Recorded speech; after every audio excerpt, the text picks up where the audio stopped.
মাত্র কয়েকদিন আগেই নিজেদের একটি যুদ্ধবিমান গুলি করে ভূপাতিত করেছে মার্কিন নৌবাহিনী। যদিও এতে কোনো হতাহতের ঘটনা ঘটেনি। সেদিন অল্পের জন্য বেঁচে গেছে আরেকটি মার্কিন যুদ্ধবিমান।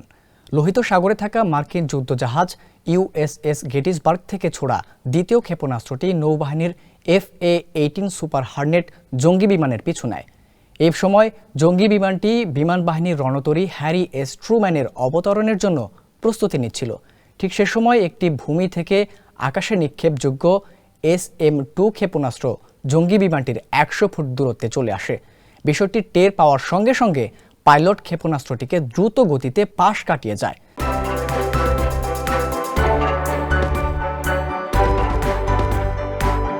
যদিও খানিক আগেই একই ধরনের ক্ষেপণাস্ত্রে একটি FA-18 সুপার হার্নেট বিধ্বস্ত হয়। মার্কিন নৌবাহিনীর কর্মকর্তারা জানান, দ্বিতীয় ক্ষেপণাস্ত্রটি জঙ্গি বিমানটিকে লক্ষ্য করে ছোড়া হয়েছিল কিনা তা তদন্ত করা হচ্ছে।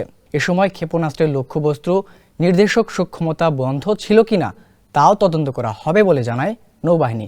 এই ঘটনার পর মার্কিন নৌবাহিনীর পাইলটরা অত্যন্ত ক্ষুব্ধ প্রতিক্রিয়া দেখায় এবং ইউএস গেটিসবার্গের ক্রুদের প্রশিক্ষণ নিয়ে প্রশ্ন তোলে।